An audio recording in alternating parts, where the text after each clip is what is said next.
नमस्कार विद्यार्थियों आज हमारा टॉपिक है पेरीसाइक्लिक रिएक्शन। देखो, हमारे इन वीडियो लेक्चर्स की दिशा एकेडमिक्स के क्वेश्चन सॉल्व करने की न होकर कॉम्पिटिटिव एग्जाम जैसे नेट, सेट, गेट के प्रॉब्लम्स को कैसे सॉल्व करें उस तरफ रहेगा हमारा ध्यान। तो हम यहाँ पे पेरीसाइक्लिक का थ्योरेटिकल पोर्शन न पढ़ के किस तरीके से प्रॉब्लम को फटाफट सॉल्व कर लें उस तरीके से अपन अध्ययन करेंगे। मतलब हमारी डायरेक्शन प्रॉब्लम सॉल्विंग की तरफ रहेगी। ट्रिक बेस अपना पेरीसाइक्लिक रिएक्शन का डिस्कशन रहेगा। अब देखो, पेरीसाइक्लिक रिएक्शन के जनरल कैरेक्टरिस्टिक्स क्या है, सामान्य लक्षण। Don't involve ions radicals intermediate, मतलब अभिक्रिया के दौरान फ्री रेडिकल या केटाइन एनाइन किसी प्रकार के रेडिकल नहीं बनते। क्या बनता है? Transition state. ठीक है। फिर दूसरी इसकी विशेषता है कंसर्टेड प्रोसेस। कंसर्टेड प्रोसेस का मतलब है bond breaking and bond making is simultaneous. मतलब बॉन्ड का बनना और टूटना दोनों प्रक्रियाएं साथ साथ होती रहती हैं। फिर देखो, insensitive to presence of catalyst, solvent etc, मतलब कैटालिस्ट कोई है, सॉल्वेंट क्या है, उसका कोई फर्क नहीं पड़ता। किसके द्वारा होती हैं? या तो फोटोकेमिकल कंडीशन में और या फिर थर्मल कंडीशन में। सिर्फ दो कंडीशन में ये रिएक्शन संपन्न होती हैं।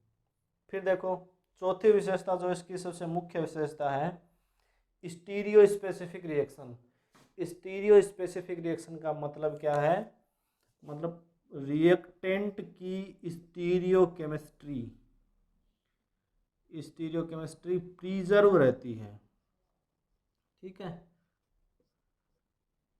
इसका मतलब ये हुआ, अगर मान लो कोई रिएक्टेंट ए है वो ट्रांस है और बी है वो सिस है, तो ए से प्रोडक्ट अलग बनेगा और बी से प्रोडक्ट अलग बनेगा। मतलब अभिक्रिया में अगर दो रिएक्टेंट शामिल हो रहे हो और एक सी कंडीशन में अभिक्रियाएं कर रहे हो तो ये अलग प्रोडक्ट देगा और ये अलग प्रोडक्ट देगा। ये इसकी सामान्य सी विशेषताएं हैं। फिर देखो, मुख्यतः ये तीन प्रकार की हैं, लेकिन दो और इसमें ऐड कर देते हैं तो हम टोटल 5 प्रकार की पेरीसाइक्लिक रिएक्शंस का अध्ययन करेंगे। पहली है इलेक्ट्रोसाइक्लिक रिएक्शन। इलेक्ट्रोसाइक्लिक रिएक्शन हमेशा उसमें एक अनसैचुरेटेड रिएक्टेंट मिलेगा, या तो वो ओपन चेन होगा या वो क्लोज चेन होगा। दूसरा है साइक्लो एडिशन रिएक्शन। अब साइक्लो एडिशन रिएक्शन में देखो, एडिशन है, एडिशन आ गया तो मतलब दो रिएक्टेंट भी हो सकते हैं। तो इसमें या तो दो अनसैचुरेटेड रिएक्टेंट होंगे या फिर एक होगा, तो मतलब इंट्रामोलिकुलर साइक्लो एडिशन रिएक्शन हो जाएगी। तीसरी है सिग्माट्रोपिक रीअरेंजमेंट। इसमें हमेशा एक रिएक्टेंट शामिल होता है और रीअरेंजमेंट का मतलब है एक सिग्मा बॉन्ड कहीं से टूटेगा और दूसरी जगह बनेगा। चौथी है किलोट्रोपिक रिएक्शन। ये सब इनके एक एक दो दो उदाहरण हैं। और पांचवी है ग्रुप ट्रांसफर रिएक्शन, जिसे हम इन रिएक्शन भी बोलते हैं। तो ये हमारे टोटल 5 प्रकार की पेरीसाइक्लिक रिएक्शन है। अब देखो, सबसे पहले शुरू करते हैं इलेक्ट्रोसाइक्लिक रिएक्शन से।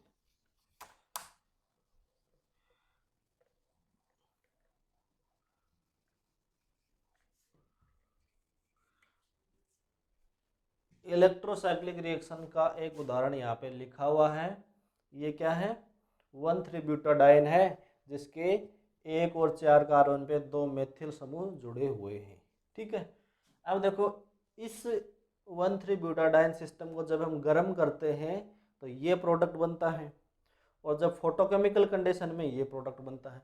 तो देखो, इलेक्ट्रोसाइक्लिक रिएक्शन में वास्तव में क्या हुआ है, ये पाई बंद टूटा है, यहाँ आया है और ये बाय पाई बॉन्ड टूट के यहाँ बना है, मतलब इलेक्ट्रॉनों का साइक्लाइजेशन हुआ ना। तो देखो यहाँ बंद बनने से ये बंद बन गया और ये इलेक्ट्रॉन यहाँ चला गया तो यहाँ पे डबल बॉन्ड बन गया। या फिर इसकी उल्टी भी हो सकती है, ठीक है, मतलब ये साइक्लोब्यूटीन बन गई, ये रिंग ओपनिंग रिएक्शन के द्वारा 1,3 ब्यूटाडाइन सिस्टम बना रही है। यहाँ पे भी फोटोकेमिकल कंडीशन में यही हुआ है, लेकिन दोनों कंडीशन में हम अगर मेथिल समूह की उपस्थिति देखें तो दोनों में हमें अंतर दिखाई देता है, ठीक है। तो इसका मतलब है जो ये टर्मिनी है, ये क्या है, टर्मिनी, यहाँ पे जो सबस्टिट्यूएंट होते हैं वो इस कंडीशन को देख के क्या करते हैं, रोटेशन करते हैं, ठीक है। और ये रोटेशन दो प्रकार का हो सकता है, एक तो है कोन रोटेशन। कोन रोटेशन का मतलब है जैसे दोनों ऊपर की तरफ हैं, जैसे दोनों अंगूठे हैं ऊपर की तरफ हैं। कोन रोटेशन का मतलब या तो दोनों क्लॉकवाइज घूमे या दोनों एंटी क्लॉकवाइज घूमे, ठीक है, दोनों क्लॉकवाइज या दोनों एंटी क्लॉकवाइज, उस रोटेशन को बोलते हैं कोन रोटेशन। और दूसरा टाइप है रोटेशन का डिस रोटेशन। डिस रोटेशन का मतलब दोनों विपरीत दिशाओं में घूमते हैं।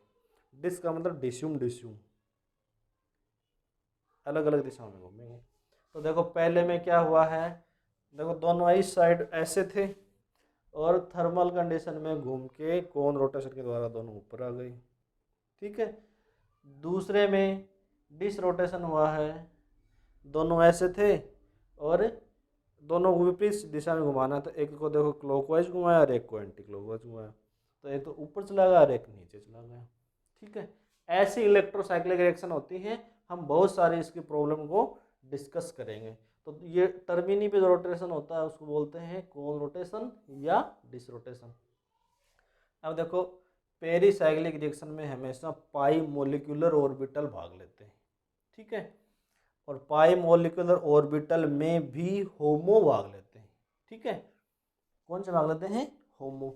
तो हम देखते हैं पाई मोलिकुलर ऑर्बिटल क्या है। अब पाई मोलिकुलर ऑर्बिटल का सबसे सिंपल उदाहरण है एथीन, CH2। अब देखो जितने कार्बन होंगे ना उतने ही मोलिकुलर ऑर्बिटल बनेंगे।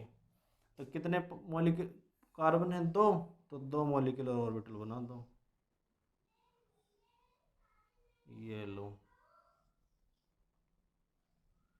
बन गए। एक का नाम दे दिया psi1 और एक का नाम दे दिया psi2। अब देखो हमें इसमें नोड अंकित करना होता है, ठीक है। नोड की संख्या होती है n-1। जैसे ये psi1 है तो इसमें 0 नोड होंगे, और 0 नोड प्रैक्टिकली देखें तो ये है हमें साइन, या तो ऊपर ध्यान रख लो या नीचे ध्यान रख लो, साइन जहाँ पे चेंज हो गया वहाँ पे नोड आ गया। तो इसमें साइन चेंज नहीं हुआ, प्लस प्लस चल रहा था, मतलब इसमें नोड की संख्या 0 है। अब psi2 में एक नोड होगा तो प्लस। अब देखो अगले कार्बन पे जाएंगे तो हमें साइन चेंज करना होगा, तो ये नोड, ये माइनस, ये प्लस, ठीक है। अब देखो इन मोलिकुलर ऑर्बिटल में हम दो प्रकार की सिमेट्री देखते हैं, एक तो M और एक C2। M को तो बोलते हैं प्लेन ऑफ सिमेट्री, ठीक है, और C2 को बोलते हैं C2 axis of symmetry, C2 axis of symmetry. देखो अब इसमें M सिमेट्री है क्या, तो यहाँ अगर हम इसको काटें ऐसे तो ये दो इक्वल हाफ में बंट रहा है, मतलब प्लस की जगह प्लस, माइनस की जगह माइनस। तो जब M सिमेट्री हो तो लिखते हैं S। यहाँ पे प्लेन रखे हैं तो इसका मिरर इमेज नहीं बन रहा है, तो ये हो गया A। अब देखो C2 में क्या करना है, वास्तव में हमें इनके बीच से यहाँ से C2 गुजारनी है। एक तरह से इसको सेंटर ऑफ सिमेट्री वो कह सकते हैं, यहाँ से गुजारेंगे और फिर इस अक्ष के सापेक्ष इसको ऐसे घुमाएंगे, तो यहाँ पे प्लस था वो प्लस यहाँ पे चला जाएगा, और यहाँ पे माइनस था वो यहाँ पे। और सिमेट्री तभी हो सकती है जब प्लस की जगह प्लस और माइनस की जगह माइनस, ठीक है। तो यहाँ प्लस की जगह माइनस आ गया, यहाँ माइनस की जगह प्लस आ गया, मतलब C2 की तरफ से तो ये एसिमेट्रिक है।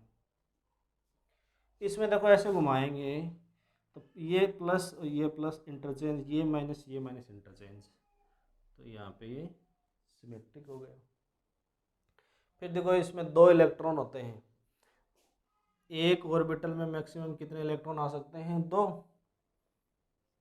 तो ये क्या होगा इसका, 2 इलेक्ट्रॉन यहाँ आ गए। तो अब देखो इसका नामकरण करें। ऑर्बिटल 2 होते हैं, एक तो होमो और एक लूमो। तो हाईएस्ट ऑक्यूपाइड मॉलिक्यूलर ऑर्बिटल कौन है इसमें? देखो ऊपर वाले में तो इलेक्ट्रॉन है ही नहीं, तो ये तो हो गया इसका होमो, और इसमें इलेक्ट्रॉन नहीं है तो ये हो गया लोएस्ट अनऑक्यूपाइड मॉलिक्यूलर ऑर्बिटल, तो लूमो। ये कब था? जब कंडीशन है thermal.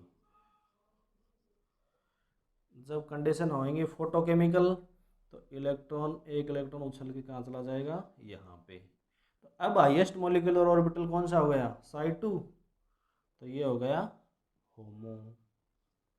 Highest occupied molecular orbital होमो, Psi2 हो गया। लूमो, तो एथीन में फोटोकेमिकल कंडीशन में लूमो एब्सेंट रहेगा। अब चलो अपने मेन सिस्टम की तरफ चलते हैं, जिसका नाम है 1,3-ब्यूटाडाइन। अब 1,3-ब्यूटाडाइन में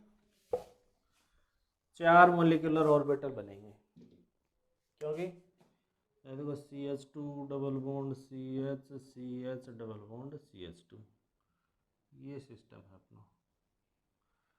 अब देखो इसके मॉलिक्यूलर ऑर्बिटल बनाना शुरू करो।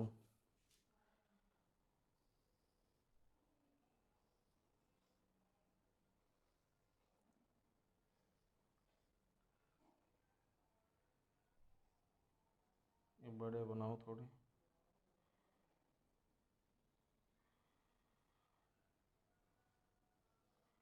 Psi1,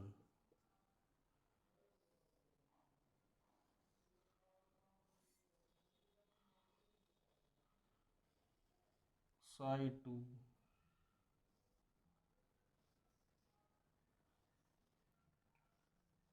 Psi3, और ये चौथा Psi4। Psi1, Psi2, Psi3 और Psi4। अब सबसे पहले देखो इसमें नोड अंकित करो, तो Psi1 में कितने नोड होंगे? 0, तो ऊपर सभी जगह प्लस रख दो, नीचे ऑटोमेटिक माइनस हो गया। Psi2 में कितने नोड होंगे? 1, नोड अंकित कर दो पहले, ये रहा, plus plus minus minus minus minus plus plus. Psi3 में कितने होंगे? 2, एक तो ये कर दिया और एक ये कर दिया, plus minus minus plus minus plus plus और माइनस। इसमें होंगे 3, तो 1 2 और 3, प्लस माइनस मतलब जहाँ पे निशान चेंज हो रहा है ना वो नोड। अब देखो अपने यहाँ पे दिक्कत आ सकती है, कोई कहे मैं तो यहाँ नोड न रख के यहाँ नोड रखूँगा, ऐसे भी तो हो सकता है, ठीक है। लेकिन हमें ध्यान रखना है नोड रखते समय हमें मॉलिक्यूलर ऑर्बिटल की सिमेट्री का ध्यान रखना है, ठीक है। तो हो सके तो दोनों तरफ उतने ही लोब आए, नोड के इस तरफ भी उतने, ये इस तरफ भी उतने। अब देखो ऐसा ही यहाँ पे इसमें हमें सिमेट्री का ध्यान रखा है। अब देखो इसमें अगर हम M और C2 देखना शुरू करें तो क्या स्थिति होगी? M मतलब प्लेन ऑफ सिमेट्री और ये C2, तो इसमें देखो यहाँ पे अब प्लेन रखेंगे तो सिमेट्रिक, यहाँ पे प्लेन रखेंगे प्लस और माइनस हो रहा है एसिमेट्रिक, यहाँ पे रखेंगे minus minus plus plus symmetric, और यहाँ पे एसिमेट्रिक। मतलब जो एंटी बॉन्डिंग होंगे वो तो होंगे बॉन्डिंग एंटी बॉन्डिंग बाद का है। फिर C2 में देखें, देखो यहाँ से C2 गुजारें तो ये प्लस जाएगा यहाँ पे, ये आएगा यहाँ पे एसिमेट्रिक, यहाँ से ये प्लस प्लस इंटरचेंज हो जाएंगे सिमेट्रिक, प्लस माइनस इंटरचेंज हो जाएंगे एसिमेट्रिक, और ये सिमेट्रिक। ठीक है। अब देखो इसमें होमो और लूमो देखें तो 4 इलेक्ट्रॉन हैं, 2 यहाँ पे आ गए इसमें और 2 यहाँ पे आ गए। तो थर्मल कंडीशन में होमो हो गया psi2 और लूमो हो गया psi3 LUMO, लूमो हो गया ये। अगर कंडीशन फोटोकेमिकल कर दी तो क्या होगा, एक इलेक्ट्रॉन यहाँ चला जाएगा, तो ये तो हो गया होमो psi3 और ये हो गया लूमो। ये अपने को देखना है। अब देखो हमें प्रॉब्लम सोल्व करनी है तो एक बात का ध्यान रखना है, कोई भी इलेक्ट्रोसाइक्लिक प्रॉब्लम सोल्व करनी है तो देखो FMO अप्रोच कहती है